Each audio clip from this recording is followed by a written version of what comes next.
안녕하세요. 저는 어린이집에 다니는 아들을 키우고 평범하게 살아가는 30대 여자 한수지라고 합니다. 저는 남편과 결혼해 연고도 없는 동네로 이사를 와서 살게 되었어요. 아들 영호를 키우며 마냥 집에서 놀기는 그래서 소소하게 부업으로 토퍼를 제작해 온라인으로 판매도 하고 있습니다. 좀 내성적이고 혼자 있는 것을 좋아하는 성격이다 보니 영우가 3살 때까지만 해도 집 근처 가정어린이집에 보내며 그저 조용히 지내왔죠. 그러다 영우가 4살이 되면서 조금 규모가 크고 다양한 활동이 많은 어린이집으로 옮기게 되었습니다. 그것이 제 평온했던 일상을 뒤흔들 폭풍의 시작이 될 줄은 꿈에도 모른 채 말이죠. 새로 옮긴 어린이집은 거리가 살짝 있어서 셔틀버스를 타고 등원해야 했습니다. 영호의 첫 등원날 아침, 아파트 정문 키즈 스테이션에서 우찬이라는 아이와 그 아이의 엄마 최미연 씨를 처음 만났습니다. 너도 무지개 어린이집이지? 나랑 똑같은 옷이다. 영호보다 체격이 조금 더 큰 우찬이가 먼저 다가와 말을 걸었습니다. 그 뒤에서 트레이닝복 차림에 파마머리를 한 미연 씨가 환하게 웃으며 제게 인사를 건넸습니다. 안녕하세요. 못 보던 얼굴인데 저희 어린이집 다니세요? 아, 네. 오늘부터 다니기로 해서요. 그렇구나. 안녕? 너 되게 씩씩하구나. 몇 살이니? 4살이요. 어머, 그래? 우리 우찬이하고 같네. 저희 아이한테도 웃으면서 말을 잘 걸더라고요. 반가워요. 그러면서 저한테도 말을 잘 걸고요. 그렇게 매일 아침마다 만나서 등원을 같이 시키면서 친해지게 되었습니다. 미연 씨는 과거 백화점 화장품 매장에서 일을 했다고 했습니다.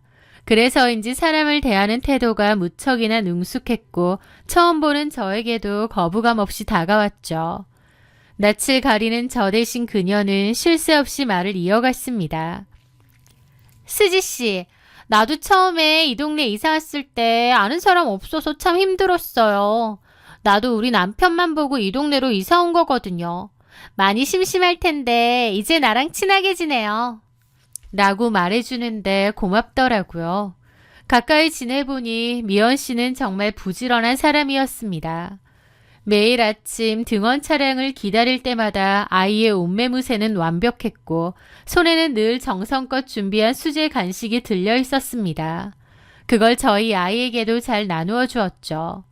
활기차고 활발한 모습에 저는 금방 매료되었습니다. 게다가 미연 씨 덕분에 어린이집의 다른 엄마들과도 자연스럽게 어울리게 되었어요.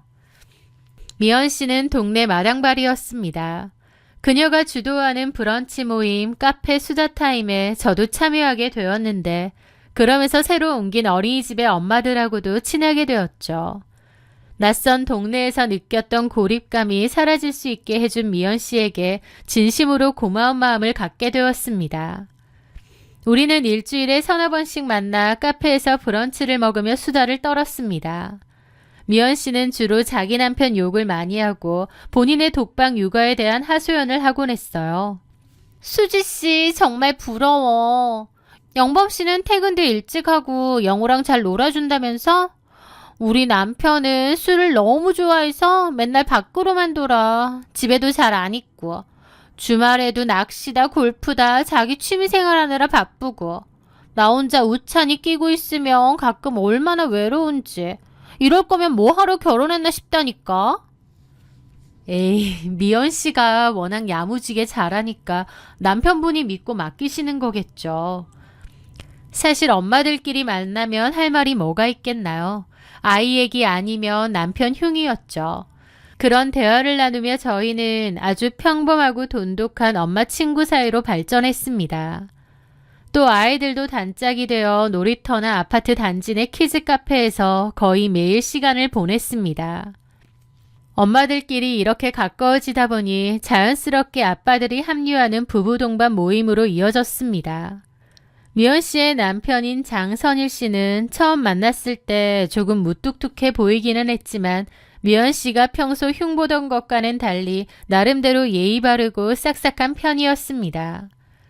그렇게 네 사람이 모여 저녁을 먹고 시간을 보내는 자리가 반복되면서 저희 두 가족은 급기야 주말에 함께 캠핑을 다니는 사이가 되었어요.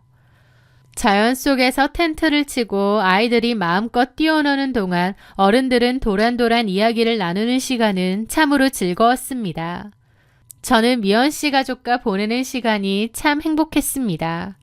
하지만 그 달콤한 힐링의 시간 속에서 불길한 징조가 조금씩 고개를 들기 시작했습니다. 사건의 발단은 캠핑장에서의 술자리였습니다.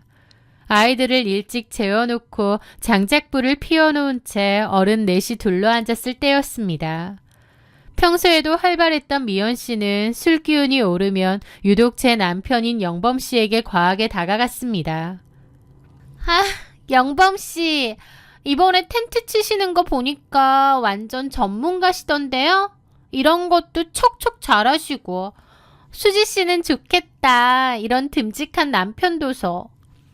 웃으면서 남편의 팔뚝을 툭 치거나 남편이 고기를 굽고 있으면 뒤에 슬쩍 다가가 어머 맛있는 냄새 나도 한 입만요 라며 굳이 집기에 있는 고기를 직접 달라고 하기도 했습니다.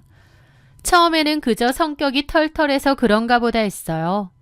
미연 씨 남편인 선일 씨조차 별로 신경 안 썼으니까요. 하지만 미연 씨의 질문은 점점 선을 넘었습니다. 수지 씨, 영범 씨는 집에서도 이렇게 다정해? 밤에는 어때? 아, 뭘 그런 걸 물어요. 뭐 어때? 우리끼리. 궁금해서 그러지. 저는 선일 씨가 다 듣고 있는 자리에서 부부의 은밀한 사생활을 묻거나 제 남편의 식성, 수면 습관 등을 집요하게 물어보기도 하는 겁니다. 그러면서 저도 점차 불편해지기 시작했죠. 남의 남편한테 뭘 저렇게까지 관심을 보이지 싶기도 하고요. 제 남편도 처음에는 당황해하며 허허 웃어넘겼지만 미연 씨의 추근덕거림이 노골적으로 변할수록 조금씩 불쾌한 기색을 내비쳤습니다. 캠핑에서 돌아온 며칠 뒤 남편은 퇴근하자마자 평소와 다른 굳은 표정으로 저를 불렀습니다. 수지야, 이거 좀 봐봐. 우찬이 엄마 아무래도 그만 만나는 게 좋을 것 같아. 남편이 내민 휴대폰 화면 속에는 미연 씨와 주고받은 카카오톡 메시지가 가득했습니다. 아니, 주고받았다기보다는 미연 씨가 일방적으로 쏟아낸 것에 남편이 억지로 대답하는 모양새였죠. 메시지의 내용은 가히 충격적이었습니다. 영범 씨, 오늘 수지가 전화를 안 받네요. 혹시 무슨 일 있나요? 걱정돼서요. 아, 수지가 오늘 토퍼 작업이 많아서 바쁜가 봐요. 퇴근하고 제가 전화 드리라고 할게요. 그렇구나. 영범 씨도 회사에서 바쁘시겠네요. 점심은 챙겨 드셨어요? 네, 먹었습니다. 잘 챙겨 드세요. 지난번 캠핑 때 보니까 너무 마르셨더라고요. 맘짓. 여기까지만 해도 선을 넘는 관심이었습니다. 하지만 메시지는 계속되었습니다. 아, 혹시 봄동 겉절이 좋아하세요? 제가 오늘 좀 많이 묻혔거든요. 영범 씨 좋아하신다길래 좀 챙겨줄까 싶은데. 아, 괜찮습니다. 감사합니다. 괜찮다는 건 드시겠다는 거죠? 아니요. 그게 아니라 선일 씨랑 우찬이 많이 주세요. 저희 남편은 풀떼기 안 먹어요. 영범 씨 생각해서 만든 건데 안 드시면 저 그냥 버려야 해요. 아, 그럼 수지통에서 주시면 감사히 잘 먹겠습니다. 다음부턴 안 주셔도 돼요. 근데 수지가 통 연락이 안 돼서 영범 씨 오늘 퇴근길에 잠깐 들려서 받아가시면 안 돼요? 아파트 상가 앞에서 잠깐 봐요. 남편은 끝내 거절했지만 미연 씨는 포기하지 않았습니다. 그 다음 날에도 그녀의 연락은 계속되었습니다. 커피 쿠폰 보냈으니 퇴근길에 마셔라. 오늘 날씨가 흐린데 우산을 들고 가셨냐 등의 메시지들이 줄을 이었습니다. 결정적인 것은 사진이었습니다. 미연 씨는 새로 샀다는 목걸이를 보여주겠다며 뜬금없이 사진을 보냈는데 사진 속의 그녀는 가슴골이 훤히 드러나는 깊게 파인 옷을 입고 야릇한 표정을 짓고 있었습니다. 누가 봐도 저희 남편을 유혹하려는 의도가 다분했던 거죠. 수지야, 내가 우찬이랑 우리 영우가 친하게 지내니까 웬만하면 참고 예의 차리려고 했는데 아무리 봐도 이건 좀 아닌 것 같아. 이 여자 아무래도 제정신이 아니야. 당신도 우찬이 엄마랑 너무 가깝게 지내지 마. 남편의 말을 듣는 순간 제 머릿속은 하얗게 타버리는 것 같았습니다. 정말 좋은 인연이라고 생각했는데 한순간 너무 이상한 여자 같아 보였거든요. 저는 남편의 조언대로 다음 날부터 미연 씨의 연락을 피하기 시작했습니다. 하지만 미연 씨는 눈치가 없는 것인지 아니면 뻔뻔한 것인지 자꾸 연락을 했어요. 그러다가 우연히 단지에서 마주쳤는데 저에게 따지는 거예요. 수지 씨, 요즘 왜 그래? 내가 뭐 실수한 거 있어? 왜 사람 연락을 피해? 아파트 단지 벤치에 저를 불러앉힌 미연 씨의 모습에 저는 참아왔던 말을 내뱉었습니다. 그래요. 말 나온 김에 그냥 얘기할게요. 미연 씨, 왜 자꾸 우리 남편한테 사적으로 연락해요? 제가 묻자 당황한 얼굴이더라고요. 무슨 말을 그렇게 해. 그냥 애들끼리 친하고 하니까 안 붙여. 점심 챙기라는 둥, 겉절이 가져가라는 둥, 심지어 목걸이 사진까지 보냈던데 의도가 뭐예요? 제 질문에 미연 씨는 잠시 당황하는 듯 하더니 이내 얼굴색을 싹 바꾸고 목소리를 높였습니다. 수지 씨, 말 조심해. 그런 말을 하는 이유가 뭐야?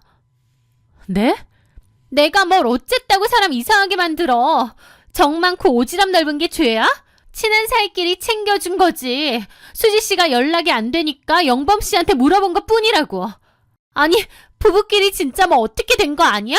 내가 뭐 수지 씨 남편 꼬시려고 작정이라도 했다 그거야? 사람을 어떻게 그런 식으로 몰아? 아니면 수지 씨가 영범 씨한테 이상한 집착이라도 있는 거 아니야? 그녀는 오히려 제가 의부증 환자라도 된 양 소리를 지르고는 쌩하니 가버렸습니다. 황당함에 말도 안 나왔지만 그냥 무시하려고 했어요. 그런데 더 황당한 일은 며칠 뒤에 벌어졌습니다. 저희 어린이집 엄마들이 모여있던 단체 채팅방이 있었는데요. 갑자기 엄마들이 하나둘씩 그 방을 나가기 시작했던 거죠. 저만 덩그러니 남은 겁니다. 친하게 지내던 다른 엄마 한 명에게 조심스럽게 개인 메시지를 보내보았죠. 그리고 돌아온 대답은 제 뒤통수를 망치로 치는 것 같았습니다. 미연 씨가 다른 엄마들에게 저에 대해 온갖 악의적인 소문을 퍼뜨리고 다녔던 거예요. 수지 씨가 미연 씨더러 왜 남의 남편 꼬리치냐고 뭐라고 하고 자기를 막 이상한 사람 취급한다면서 성격 정말 이상하다고 그러고 다니더라고요. 저는 그 누구의 편도 아니긴 하지만 좀 피곤할 것 같아서 그냥 같이 방 나온 거고요. 영우 엄마한테 악감정 있는 건 아니에요. 그 말을 듣는데 어처구니가 없었죠. 남의 남편한테 꼬리친 건 맞으면서 오히려 저를 이상한 여자로 낙인 찍어 버린 것입니다. 그리고 단톡방 사람들은 당연히 저보다는 미연 씨랑 친했으니 미연 씨의 말을 더 믿었을 거고요. 그렇게 하루아침에 저는 어린이집 엄마들 사이에서 왕따가 되었고 미연 씨는 가련한 피해자가 되어 있었습니다. 그녀의 교활함은 거기서 멈추지 않았습니다. 자기 아들인 우찬이에게까지 시켰는지 영우와 놀지 못하게 했더라고요. 우리 엄마가 너랑 놀지 말래라며 우찬이가 차갑게 돌아섰다는 거예요. 놀이터에서 만나도 모른 채 하고요. 상처받은 저희 아이를 보는데 제 가슴은 갈기갈기 찢어지는 것 같았습니다. 결국 저는 결단을 내렸습니다. 이 더러운 소문의 근원지에서 벗어나서 어린이집을 옮기기로 마음먹었던 것이죠. 미친 여자 같은데 계속 상대하기보다 그냥 피하는 게 상책 같았거든요. 그렇게 어린이집을 옮기기로 하고 마지막 등원 날이 되었습니다. 저는 하원 차량을 타지 않고 직접 영우를 데리러 어린이집 앞에 갔어요. 그런데 정말 공교롭게 미연 씨와 마주쳤죠. 그녀는 승리자라도 된 듯 저를 비웃으며 쌩하니 지나치려 했습니다. 저 역시 부글대는 속을 참고 무시하고 돌아서려던 순간이었어요. 눈앞에서 갑자기 믿기지 않는 광경이 펼쳐졌습니다. 어린이집 앞에 멈춰선 검은색 세단에서 한 여성이 튀어나오듯 내리더니 미연 씨에게 달려들어 다짜고짜 그녀의 머리채를 휘어잡는 거예요. 이 망할 년! 이렇게 숨으면 내가 못 참을 줄 알았어? 그 여자의 서슬퍼런 외침에 어린이집 앞은 순식간에 아수라장이 되었습니다. 아이를 데리러 온 엄마들이 비명을 지르며 물러섰고 몇몇은 아이들의 눈을 가리며 당황해했습니다. 몇몇 엄마는 그 여자를 말리려고 했고요. 저 역시 갑작스러운 상황에 얼어붙은 채 그 광경을 지켜볼 수밖에 없었습니다. 미연 씨의 머리채를 휘잡은 여자는 서슬퍼런 기세로 그녀를 바닥에 내동댕이 쳤습니다. 이 망할려나! 언니하고 딸을 땐 언제고 내 남편을 뺏어서 도망을 쳐? 그러고도 모자라 숨어 살면서 애까지 키우며 살고 있어! 너 진짜 막장이구나! 미연 씨는 바닥에 주저앉은 채로 고함을 지르더라고요. 미쳤어요? 일단 좀 놓고 말씀하세요. 누가 경찰에 신고 좀 해주세요. 오냐, 신고해라. 상간녀가 뻔뻔하게 말이 많네. 신고해야죠. 동네 개망신 시켜줄 테니까. 그 여자는 눈에 불을 켜고 주변을 둘러보며 소리쳤습니다. 말릴 거 없어요. 이 년이 어떤 년인지 다들 똑똑히 보라고요. 이 년 내 남편이랑 바람나서 내 집안 풍비박산 내고 도망친 상간녀예요. 저기 정은찬이라는 애, 내 남편이랑 2년 사이에서 낳은 사생아라고요. 그 자리에 있던 모든 엄마의 귀에 천둥 소리처럼 박혔죠. 결국 그 여자가 최미연을 너무 때려서 어린이집 선생님이 경찰에 신고했고 경찰차가 오고 한바탕 난리가 났습니다. 나중에 들어보니 진실은 이랬습니다. 최미연과 그의 남편 장선일은 정식 부부가 아니었어요. 당연히 혼인신고도 안 되어 있고 결혼식도 한 적 없었죠. 왜냐면 장선일 씨는 이미 가정이 있는 애가 셋이나 있는 유부남이었거든요. 머리채를 잡은 여자가 그의 법적 부인이었습니다. 장선일 씨와 최미연이 바람이 났고 결국 도망가서 살림을 차린 것이었죠. 더욱 소름 끼치는 사실은 피해자인 본부인과 미연 씨가 원래 아주 친한 언니 동생 사이였다는 점이에요. 미연 씨가 백화점에서 일할 때 그 본부인분이 매니저였대요. 그래서 언니 동생으로 엄청 친하게 지냈는데 친한 언니의 남편을 작정하고 유혹했고 아이가 생기자 남편을 부추겨 집을 나가게 한 뒤 이곳으로 숨어들어 평범한 부부인 척 연기를 하며 살아왔던 거죠. 이혼도 안 된 상태로요. 그날 저는 그 아수라장을 지켜본 입장에서 묘한 감정에 휩싸였습니다. 인간이라는 존재가 얼마나 추악해질 수 있는지에 대한 깊은 환멸이 느껴졌거든요. 게다가 미연 씨가 제 남편에게 보냈던 그 집요한 메시지들, 가슴골이 훤히 드러난 사진들, 그것은 이미 한번 남의 가정을 무너뜨려 본 경험이 있는 그 여자가 또 남의 가정을 탐내면서 저지른 짓이었던 겁니다. 장선일 씨의 본부인이 찾아와 난리를 쳤던 일은 삽시간에 아파트 단지와 지역사회로 퍼져나갔습니다. 본부인은 미연 씨를 상대로 상간녀 위자료 청구 소송을 진행 중이었고 흥신소를 통해 끈질기게 추적한 끝에 이곳을 찾아냈다고 했죠. 그날 이후 미연 씨는 더 이상 어린이집에 나타나지 않았습니다. 우찬이도 당연히 등원하지 않았고요. 그녀는 도망치듯 아파트를 떠났거든요. 저를 괴롭혔던 그 기괴한 소문들도 미연 씨의 실체가 드러나면서 자연스럽게 사라졌습니다. 저를 피하던 엄마들은 하나둘씩 저에게 다가와 사과를 건넸죠. 수지 씨 미안해요. 우리가 미연 씨 말만 듣고 오해했어. 정말 그런 사람인 줄 몰랐거든요. 하지만 저는 그 사과들이 반갑지 않았습니다. 사람들의 말 한마디에 휩쓸려 저를 손가락질하더니 진실이 밝혀지자마자 다시 손을 내미는 그들의 위선적인 태도에서 이미 깊은 상처를 입었기 때문이죠. 결국 저는 계획대로 영우의 어린이집을 옮겼습니다. 그 후 저는 영우를 새로운 어린이집에 보내며 제 일에만 몰두했습니다. 그리고 남편은 퇴근 후면 평소보다 더 많은 시간을 영우와 놀아주며 제 곁을 지켰죠. 남편이 미연 씨의 추파를 단호하게 거절하고 제게 먼저 말해준 것이 얼마나 고마운 일이었는지 시간이 갈수록 뼈저리게 느끼고 더욱 남편에 대한 믿음이 굳건해지는 것 같아요. 그때 일을 반추해보면 최미연이 저질렀던 일이 얼마나 소름 끼치는지 모릅니다.